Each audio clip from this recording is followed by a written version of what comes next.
Hi, I'm Laura Flanders of The Laura Flanders Show. Watch us every week on the World Channel, every Sunday at 11:30 a.m. and at our YouTube channel. The show premieres and then syndicates to public television stations all across the nation throughout the week.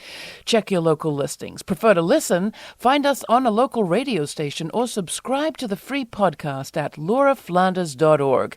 That's where you'll receive my special commentaries. I call them the F word. Here's this week's.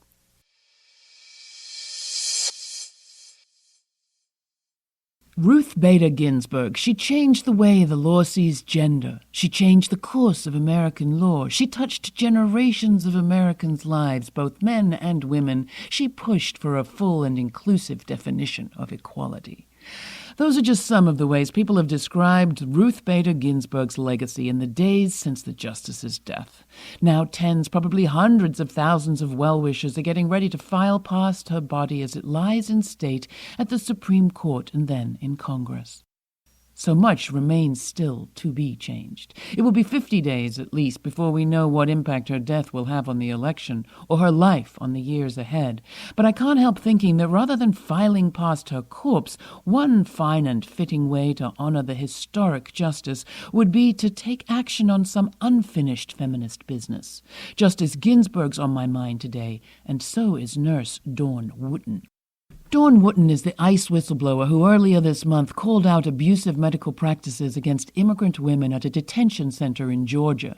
Thanks to Wooten and movement groups working in collaboration across the South, Irwin County Detention Center stands charged with disregarding CDC COVID-19 treatment and prevention guidelines, as well as denying medical care to detainees. And most chilling, Irwin stands accused of routinely sending immigrant women to a particular gynecologist outside the facility who nurses and detainees accuse of conducting high rates of hysterectomies, including hysterectomies conducted on at least 17 women without their consent or even their full understanding.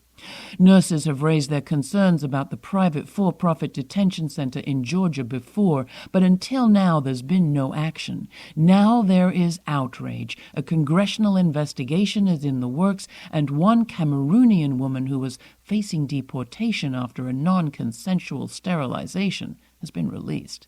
For way too long, the white-dominated women's movement, even as it fought for abortion rights, paid little attention to sterilization abuse, particularly of women of color and queer and trans women.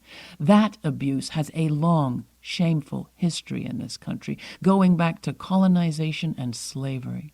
Mourn the dead and fight like hell for the living, I say. Now is the time to mourn Ruth Bader Ginsburg and fight like hell for living, breathing, actionable, racial, reproductive, and gender justice now. I'm Laura Flanders.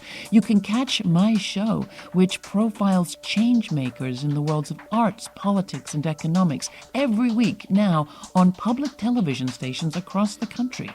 We premiere every Sunday, 11:30 a.m. Eastern on PBS World, and you can find your local station through the nifty search mechanism at our website. That's lauraflanders.org. The show's also available with captions and as a podcast and radio show.